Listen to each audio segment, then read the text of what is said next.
What's up, everybody? It's Hardy Construction. You can find us at hardyconstruction.tumblr.com, youtube.com/hardyconstruction, as well as facebook.com/the Hardy Construction with yours comp and dog anal glands. Holy Christ.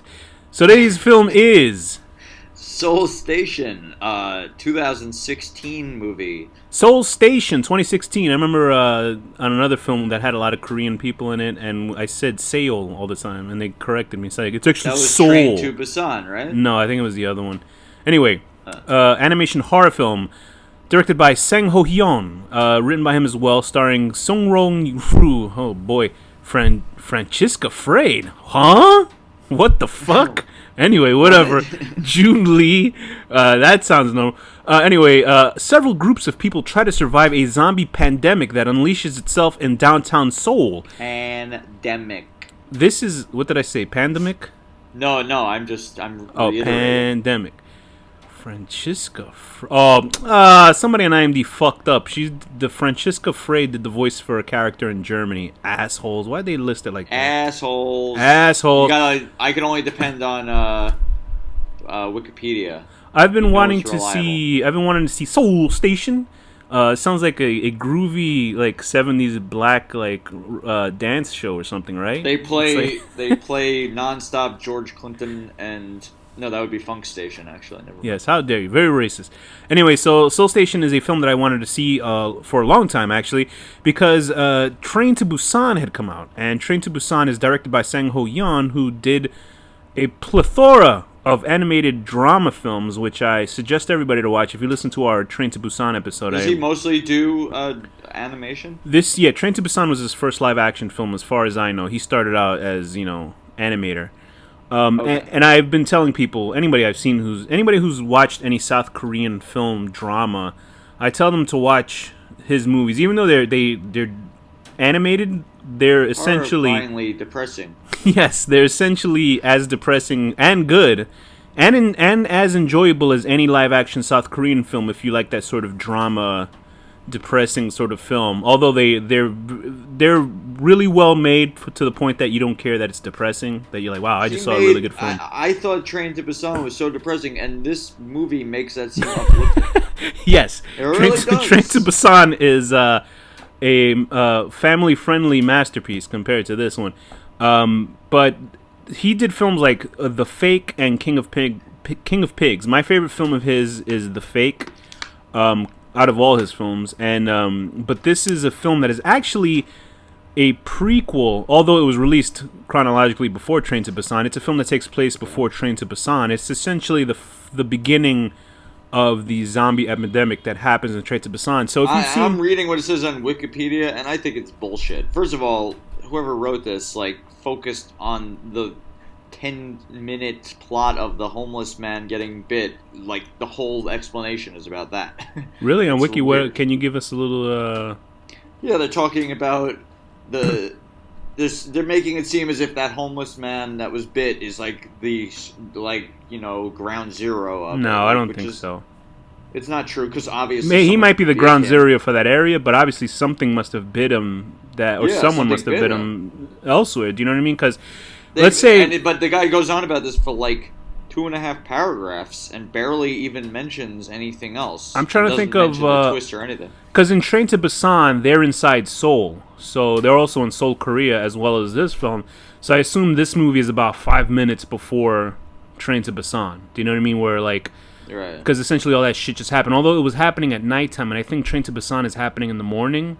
So I'm not sure, because the zombie shit actually happens middle of the day. So maybe I almost want to rewatch it now that I've seen this so soon. Yeah, I think Train to Busan happens immediately after Seoul Station. But anyway, Train to Busan, if anybody will just a recap, Train to Busan is essentially a father with his daughter trying to survive a zombie atomic problem, an atomic-sized problem inside of a train, which made it a really unique zombie film, because I hadn't seen such a close-quarters zombie film, really, besides... It's Ice Piercer? What the hell is that called? Snowpiercer.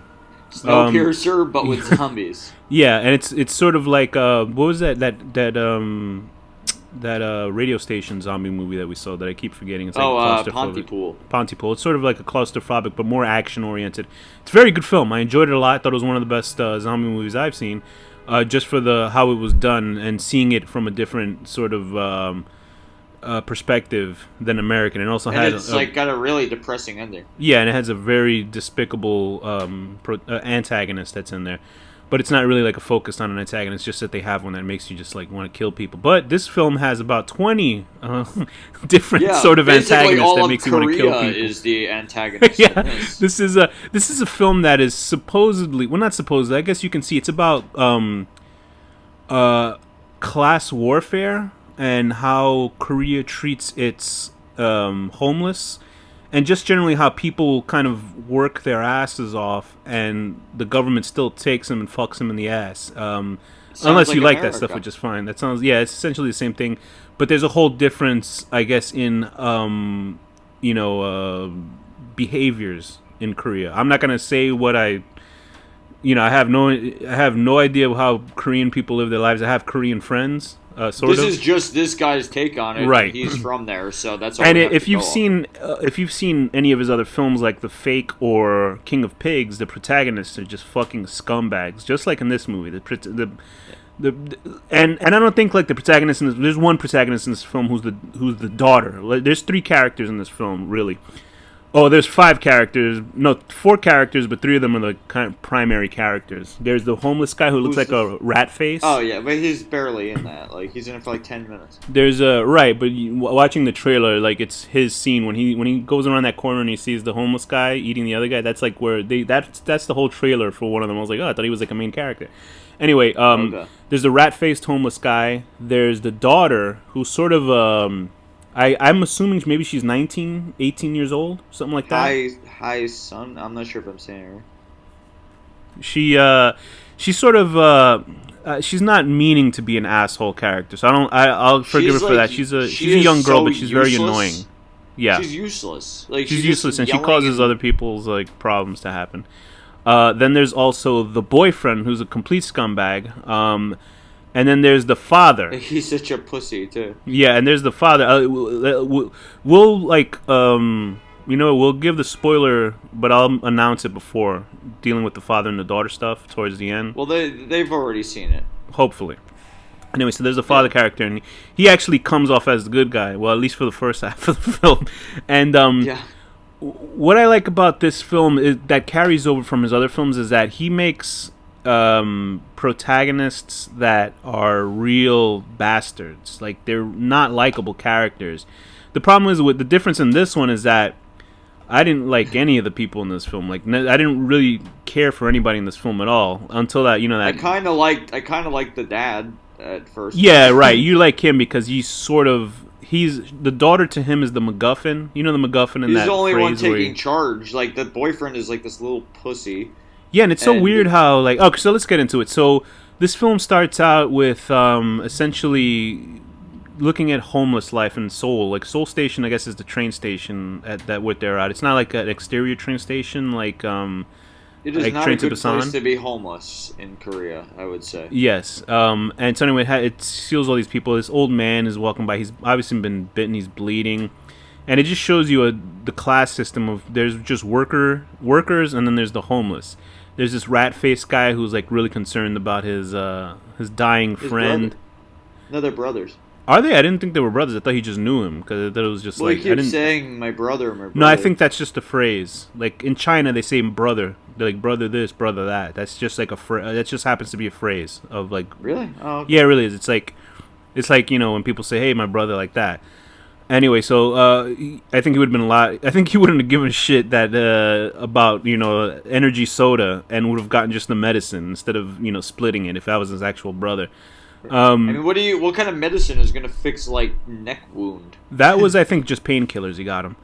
And because I think we saw 2 different types of subs. I think the more accurate subs, and I think you saw one that had like bizarre writing in it. Yeah, the subs I had were horrible. yeah, I saw the real good ones. At one point, there was remember that woman that was running towards them as they were stuck under the fence? Yeah, the crazy woman. Everything she was saying, it just said in parentheses, I don't know what she said, but she's crazy and yelling at them. That It was literally said that was in the possibly the subtitles. only funny scene in the film. Like, actually, was comedic, and whoever subtitled that probably just ruined the scene for you because now you have no idea what was Yeah, going on. I mean, I thought it was still funny, but like I missed all of what she said, so I got the gist that it was funny, but yeah. And then like everything was worded like it looked like somebody used like Google Translate before it got perfected. Like it was all like the sentence structure was completely off. Like whoever translated it did like a really shitty So, do you job. think this movie did a good job of like dealing with social issues under the guise of a horror film, or do you think those two kind of clashed too much?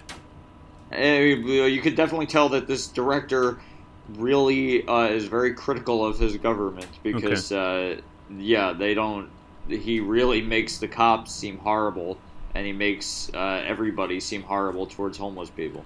So there's also the way that this film looks. This film is an animated film, and I can almost at sometimes say it's barely animated. It seems more like the way I look at this film, because there's nothing wrong with the way it looks. The motion, yes. The way that it looks, like the character designs are actually kind of fresh and poppy. Like they look cartoonish, but they're still very, adult oriented looking kind of characters. Yeah. But they're really well done. They're sort of like cell shaded. They look like CGI, The but way they they almost look walk, like though, is kind of weird. yeah, that's what I mean. Like, but I mean the whole backgrounds, the buildings, everything looks beautiful. Like everything. If the film was just images of it, you'd be like, wow, this looks like one of the best drawn films I've ever seen in my life. Although it's CGI, but it has this cell shaded look to it, where cell shaded is sort of like a cartoonish It was made skin on a on really top low of. budget. It was less than $600,000. So it's CG cell shading is basically essentially putting a cartoon skin over computer graphics.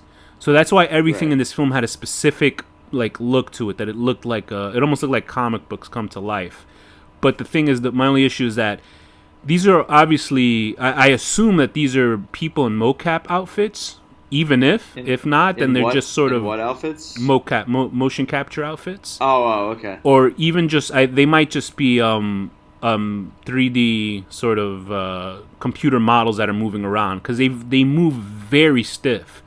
The people in this film move incredibly stiff, and then when they're running, you can tell Stiff. that they're trying to reenact a sort of 24 frame per second film look. Because I think a lot of if they had a bigger budget, they could have made more. More yeah, like, frames. because could you imagine if the way these characters looked at the way they did, but they animated it sort of like Pixar, like everything was fluid? Yeah. I think it would look amazing. But I think what they're doing is they're trying to keep the cell shaded cartoon look. Because if something looks like a cartoon like this, like the characters, like a Pixar or like one of those Imagine Entertainment sort of CGI films, they don't have defined lines around them. Do you know what I mean? Where the characters are in a space of 3D space. In here, the Right. characters have actual black lines to define themselves from the background. So that's Yeah, the well, it's, like, difference where they look like separate, yeah. cartoons. So, but then you can also see some of the shading is like, and I'm not talking shit about how it looks. I think it looks beautiful. The movie looks great. It's just the movements of the characters are. This is sort of. It looks like this is a program that they would use to storyboard a film. Like In when some parts, though, it's actually really well done. The movements, like you could tell certain like dramatic scenes, like they really did it well. But in other parts, like when the fucking homeless guy was like walking around, he's like wobbling around like he's got a stick up his ass kind of thing. yeah, that's why it makes me wonder, like, if half of this is mocap or half of this is computer. Because some people, when if somebody swivels around to look at you, these people seem to like pause and then swivel around like a fucking robot or something, which is strange. But then Yeah. other parts, when they're interacting with each other, it looks perfectly fine. So it's very strange. I started to get that's the only thing that I had a problem with this film. Otherwise, I mean, there's some sort of story elements where I'm like, oh, okay, I get it. But I did overall. I like the film a lot. But obviously, this is a film. If you don't like characters that are pieces of shit, probably more realistic type of characters. The girl isn't a piece of shit. She's just She's not. annoying. She's not. She's just lost. Anyway, when first out, Rat Face Man. He I feel bad if that was like a real face of a real person that they just drew as a cartoon. But anyway, Ratman is trying to get some, I don't know how the health insurance and all that shit is over there. I guess this is, they sort of have. It's worse than America, which I wouldn't think is possible. But this rat face guy tries to, but they have fantastic, was it plastic surgery over there? If you ever seen how like. It's so funny. If you look at Korean, like... I've heard you say this before, actually. If you've seen Korean pop singers, like the girls, they don't even look Korean anymore. They look like they're something from another planet. They're like very pretty. Not saying Korean people aren't pretty. I'm saying like these are like the, the supermodel versions of whatever they believe is beautiful over there. And they don't all get plastic surgery? Yeah, they get their eyes fixed. Not fixed. They get their eyes changed to be more rounder. Like I think there's a lot of people like sort of that have, they have a racist idea that a Western beauty is the best beauty, which is whatever. But anyway, they look complete. If you look at a pop singer in Korea and try Google Korean pop plastic surgery, and you will see a completely different looking woman than the original version. Only one horror review at a time for me. Okay, so anyway, so this rat face man, there's like a scene where rat man tries to get his the first guy we see that's actually bit in the film. We don't see what bites him. We just see him kind of struggling in the first scene of the film. He's trying to get him in this little space into this sort of like a hospital place, like a sort of like a emergency place. It's not like a big hospital. It's sort of like an emergency hospital thing, like whatever that place is called. Urgent care kind of place. And they just like fucking don't even do anything. Yeah, and there's 3 guys that are like obvious hoods, and they threaten him because they don't want to lose their space. It's just like it makes you just get I didn't sick even understand. Because I guess they were trying to find a room for that old man, and the one guy had to give up his room if he was feeling better, and then he was like, "Fuck you, I want to stay here." So instead of giving a shit about someone who's actually sick, this director does is that he opens up. The society puts them in a position where they have to fight. Right. Essentially, you have to be a complete asshole and scare other people off to try to survive. So this director, what he does is he sheds light on how miserably people treat each other in his movies, and it's really like unsettling, like how and angering. It angers me of how these characters treat each other. But it's not surprising. People are like that here in the U.S. just like they are in Korea or North Korea, South Korea. If it was a zombie movie in North Korea, there wouldn't even be zombies in there. It's just there wouldn't be anywhere. He would kill them with his magic. His nuke, yeah. His father invented the cheeseburger. So then that moves on to another sequence where we meet the quasi-protagonist, sort of. She's this young girl. I assume she's like 18 or 19. I'm not sure if I'm saying it right. Hai-sun, yeah. Hai-sun is, I'm going to forget her name, so I'm just going to say the daughter. Daughter is this girl who runs around in a pink, oversized dress shirt or something like that. Or I don't know what kind of clothing that is. I can't name like women's clothing. I'm really horrible at it. Anyway, she has this... I don't know. No, it's like a t-shirt, but for like girls that it turns into a skirt.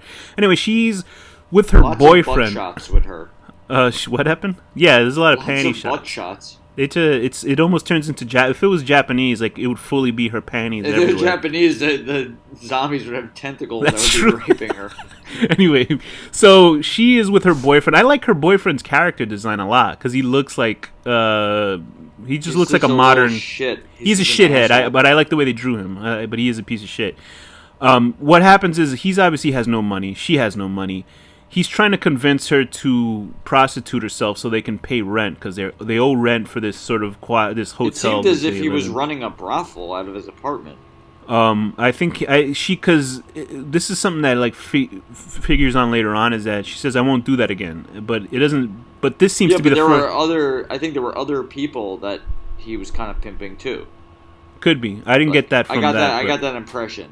Okay. I don't know. So anyway, we see that sort of conversation between those two, and you see how just a miserable experience. She essentially tells him go fuck off, and he walks off. He says, he says I do so much for you. Meanwhile, he's not doing anything for you. He doesn't have a job. He just kind of gambles. I don't know what the equivalence of pachinko is in Korea, but I think it's the same thing where you kind of bet your money off. He's like in cafes trying to make money all the time. I don't know if he's doing that because they pay people. I admire his business-minded initiative to pimp his girlfriend. And that's true love, that your girlfriend, you're able to let her sleep with other guys. But that also shows a level of her to not fall in love with one of her clients. That also shows a level of do you respect your mate if you're able to let them sleep with somebody else, and does that become ownership? between somebody dating, stuff like that. It's just If you a could turn sketchy a sort of thing. profit and also feel confident, then why not? So about 19 minutes into the film, I was sort of watching this beginning, and I was like, "Oh man, I'm feeling miserable with all these characters." I was just like, "This is fucking horrible. All these shitty characters. Yeah. Like, when do the zombies come?" Because I think it was about the same amount of time, although it wasn't as depressing. The beginning of Train to Busan, like the worst part at Train the to beginning of Busan was like upsetting with the father-daughter relationship. It was so depressing. What do you mean? right. No, but I mean, like, it wasn't as depressing as this. I think this was way more Well, depressing. this than was Train like to Busan. societal depressing. That was like this poor daughter and this poor man. He's so miserable. I don't know. I was upset by it. So we get introduced to the father character who's looking for Hae-sung. Is that her name? What, the daughter? He's looking for the daughter, Yeah. and he Sugayu. that was one part where I wasn't like completely believing it, because like he's threatening around this boyfriend like he's gonna kill him, and the guy's like, oh okay, like he must have been really spineless, like a weak fucking nerd or He something. was. That he was just like, okay, I'll do whatever, and you're like, He almost got killed like 10 different times. So the zombie attacks, start happening around 19 minutes in, and we're just seeing two plot lines where characters will we're dealing with the daughter who is run away, and she gets locked up in a police station. I thought that was going to be the whole thing where they have to go to the police station, but luckily they actually get out and do stuff. She's stuck with this other homeless guy, and they're dealing with this breaking into the police station, which I thought was a really cool And scene. I felt so bad for that guy too. Oh my god. Yeah, that guy, because he was sort of like losing his shit, and then he gets His really whole fucked up at the family end. died, and then he gets killed by the cop. What the fuck? The thing I like about this, What's wrong with this director? What's wrong with him?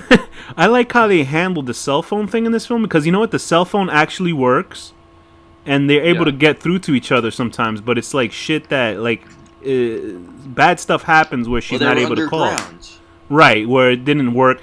What I didn't like is that she didn't immediately call somebody as soon as she changed location. That was the only thing where I was like, why didn't she just do that? Because I guess she was just like... yeah, I guess in the probably moment you'd be overwhelmed. like shitting your pants, running away from these creatures. But I did like that this felt more realistic of a zombie movie than actually Train to Busan did, if that's strange enough to say. I think like the characters were more real world. And I think How that's the hell they escaped the jail? I'm trying to remember that scene because that was the zombie, the other riot police came in and kind of distracted all the all the zombies. But the action pieces are really good, and these are since this does take place before Train to Busan. It's a larger scale of zombie attacks. But I think the experience in Train to Busan is much more visceral because they're real people. Do you know what I mean? And it's like there's a much more of a fluidity between the move, and it's hard to like. I don't know. With this movie though, you kind of forget after a while. Yeah, you do. No, you do. I didn't have a problem with it. I actually I enjoyed the film, but there's some parts where it does feel like an empty world sometimes, where there like when there's scenes of just the main characters and there'll be like 5 zombies on screen. You're like, why is there no other people here? But then you see later on the zombies are like running elsewhere and stuff like that. But I think it's a really, for an animated version of a zombie film, I think it's much more realistic than you'd see in any other sort of zombie film that you see out there, live action even, because I think live action they have to keep it a little bit more visceral, a little bit more energetic and stuff like that. This is kind of more paced realistically, and the characters are more realistic. And I also think that, like I had explained I think I had said during the Train to Busan review, is that this character, this director, his like camera movements, they're not like anything spectacular. Like he doesn't do like zoom ins or pull outs or anything that like Sam Raimi. Do you know what I mean? He doesn't It's not very active. Yeah, it's a lot of camera. it's a lot of wides, close ups, and mediums. That's it. There's no real movement with the cameras, which is something that you kind of lose. For some reason, there was enough action in Train to Busan that it doesn't need that. But in this, since this is a film using non-realistic people, and you're relying mostly on the animation to be the effect, I guess, as opposed to having super zoom-ins and shit like that in live action stuff, it's sort of makes it visually boring, even though it's animated. Well, but there's also, Train to Busan, like 90% of it was on a train, so it's like all in tight quarters. This was like everywhere, right. Like they showed that whole like water shooting area, like that was like a big whole thing for like, and it's like a static kind of shot of this alley. kind of So- thing that they were trapped in. You know. So honestly, watching it, like even like characters that you would think would be pieces of shit aren't. Like the guy that was sort of running the head of the cops towards the end when the father attacks him. No, he's trying to be nice about it. Yeah, he was being nice about it. I was expecting him because in these type of films, the government guys are just like supreme assholes. They end up being supreme assholes anyway. Him being because nice about it is actually even creepier. Yeah, it is a little bit creepier because they just sort of like tell people to brush off. Like they do that hand waving, like go home, go home. They do that a lot in this film. And the what did you think of the dynamic between the father and the boyfriend? I mean, I kind of got to like it until, until you find big out. reveal? We should give the spoiler alert now. Yeah, let's give the spoiler alert because if you haven't, if you've seen it, obviously. We've assumed you've seen it, but even though it wasn't really a spoilerific review we've just been doing right now, it's sort of like this. So this is the real spoilers. Like this is about almost half an hour into this. Here's the spoiler. We're gonna spoil the movie. So if you haven't seen the film and you just want to listen to the review, we're gonna spoil There's a huge spoiler. So stop listening, watch the movie, and then come back to us because I thought the zombie film was sort of par for course. It was like nothing I hadn't seen before besides being animated. Expecting this. But I thought the spoiler twist in this was so fucking good. I was like watching it. I was watching it in my gym. I was watching this movie because I was like, oh, this is just a regular zombie film. There's nothing really happening in this film that has, and it's hard to make a twist in a zombie film, really. Do you know what I mean? Yeah. There's not the twist in a zombie film is not going to be what's the origin of the zombies, like because the zombie origin is always some other bullshit.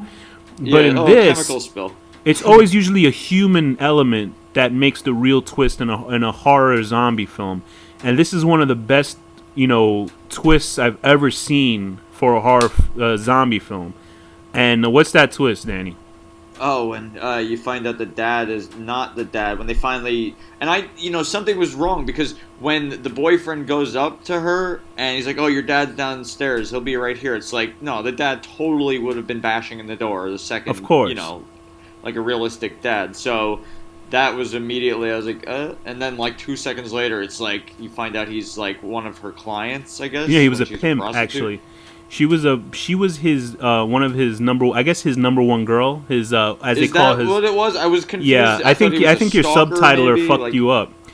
He is her. I think she was his bottom bitch, as they say, or it might have been the top bitch. I forget what that phrasing is. No offense to women. That's according to South Park. Yeah, right, from South Park. I think it's bottom bitch. I think that's the woman that like is his top kind of prostitute, or maybe it was his only prostitute, but he was her pimp. Okay, I didn't know that. I thought because the subtitles were really bad. Yeah, he was just obsessed with her or something. She ran off with his money. That's why it is sort of shady in the beginning because like in the beginning of the film, we see him get a call because the boyfriend that guy would have never found them. If the boyfriend had never posted that image of her sleeping in the bed for people to prostitute her out, right? The one that she specifically said. Because the father character, the quote unquote father character, receives that phone call from one of his guys who sounds really creepy. I was like, is this guy a cop? I thought the father was a cop maybe, but he's like, we found her, whatever. So that's how the father character finds her. So then we find out he's actually her pimp, and I was like, oh, I was watching it going, oh, that is so fucking good because. It's just it's a shame that the subtitles kind of like you should have this is seeing this with a proper subtitle. I still thought it was amazing. I just kind of didn't fully understand. I thought maybe he was like a stalker or something. And it really does lead to a fantastic sort of final 15 minutes of film because now it's just this human element. Screaming and then he slits the neck was amazing. Because like perfectly with it. The boyfriend tries to attack him. He gets his throat slit. I almost thought they would let the boyfriend live, but he was a piece of shit anyway. Actually, no, but and then I really realized it was a Korean film, so I was like, yeah, nobody's gonna get out of this alive. That really is how it is. Like, Korean characters never make it out of their films. I couldn't believe it though that she died too. Yeah, and the way that she died was a little bit weird. That she just died of a heart attack. Like her heart stopped because he was attacking her. She had a scratch on her foot. Oh, okay, right. I guess that makes sense now. But and also, I felt bad for that guy who tried to help her when she was. Yeah, what the fuck? He was the only and it's like all silent. What the hell was that? He was that was like a stylistic move. But he was the only character that was any niceness. Why? Yeah, I know. So upsetting. Yeah. He should have lifted his legs up. He was an asshole. It is realistic, though. Yeah, so the whole last 10 minutes of this film, last 10, 15 minutes, where the father character is chasing her around, and he's essentially, trying to make her pay. He looks like he's going to kill her, but obviously he doesn't want to, but he wants to, he's almost going to rape her, too. That's when she dies. He's crazy, because money doesn't even mean anything now. Right, it doesn't. He's just, overwhelmed by everything. I'm not trying to explain why he's acting this way. He's just a piece of garbage as well. And so he chokes her, and then she turns into a zombie and kills him. And but before she dies, obviously when he thinks she just died, he's all crying. He's really obviously one of those abusive, shitty boyfriends that likes to hold power over somebody, but because he's really powerless himself. And I thought that was I thought it was one of the best. Thought it was just nuts. I thought that twist in this film was almost better than the whole of Train to Busan in a way, just because the first 2/3 of this film was really sad. Yeah, the first two. I like Train to Busan, though. Don't get me wrong. I thought that was great. The twist in this is that I thought Train to Busan was a better film than this, but I thought this twist was better than all of Train to Busan, if that makes any sense, because it was it was such a good sleight of hand. Even though it wasn't playing anything, it wasn't outwardly saying we're supposed to assume that this is a father looking for his daughter. Do you know what I mean? But the fact that it isn't, and we've been sort of deceived, I thought that was beautiful. I just thought that was so beautifully I wasn't done. expecting that at all. And I think that was something really well done. It's almost I'm sure he thought of that before he even thought about the zombie element, almost as a writer, director. But I think that that really is it's sort of from the 2/3 of this film, the first half of this film, sort of like any sort of zombie film with chaos and shit like that. It's not anything like I thought a better sort of zombie action film was I Am a Hero, but that's the best. But that's also live action. So I mean, it's interesting to see this type of film in animated format. So it was fun to see it. You know what I mean? Because I hadn't seen. I don't think I've ever seen a zombie cartoon film before. I loved. Yeah, I mean, definitely the main thing I liked about this was the crazy twist, and other than that, I'd say it was pretty good. But it's a pretty standard zombie film. What helps it obviously is because it's animated. I think I really did like Train better though. Yeah, I think Train is a better film overall, but I think the twist in here is incredible. But it wasn't a twist that they were going to be able to use in Train to Busan, because then that would be just too strange for that guy with his daughter. He's a pimp and 12-year-old kid. But anyway, for this film, I think what the bad parts are obviously the sort of stilted animation. Even though it doesn't take you out of it, you kind of get used to it after a while. And it's sort of plotting around plot-wise, where there's no sort of, just like most zombie films. There's no, I meant that with the 2 Ds, Danny. And I don't, there's not a lot of zombie films that have deep storylines in them, I think. There's one that we're going to be coming up called The Girl with All the Gifts. That's a different sort of take on it. But every other zombie film, the zombie film is usually plot where the characters talk to each other, and then the zombie outbreak happens at the end, and they have to get out of it. That's usually how all zombie films happen, and this happens. This one's guilty of that as well. But I think that little character change really puts it over most other zombie films, because it puts a human element to it. When she dies at the end, it's oh man, this whole thing, all this struggle, and her being so tired and going through all these horrible, scary things, was for nothing. Yeah, that's usually if I knew I was going to go through all that to just die in such a way, I would just kill myself the second I saw the first zombie. That's usually how all Korean films go. There's no happiness in these films, really. Even if it's happy ending, it's not happy. The only happy Korean film I've ever seen was called My Sassy Girl, and even that one it was a sad happy ending. Although nobody died and nothing bad happened to anybody, it was the protagonist smiling and crying at the same time, and even that was sad, but in a good way. So you can't leave a Korean film happy. I'm trying to find one. I've never seen one that had a happy ending to it. That's besides My Sassy Girl. If you have any recommendations of happy horror movies that are Korean, please let us know. Yeah, please. Anyway, with this one, what rating would you give this film? I am going to give this film a 7.5 out of 10. 7.5 out of 10. Being completely helpless and unable to do a pull-up as you climb across a string, So another guy has to come and help you, and then he just falls silently and dies, and just so you could die like 5 minutes later from a horrific scene where a man pretending to be your father kills you. I would give this a 7 out of 10. Um, Jesus Christ. 7 out of 10, trying to enjoy a beautiful, lavish sales, like, what was that? That was like a high-end accessory store, like a store at the end, that really big high-end furniture store that they're in at the end, or whatever the fuck they're in, a hotel. And then, your rapist pimp comes after you and ruins the fun. With Danny. Okay. With that, Danny, what's the final word? Stinkeroo.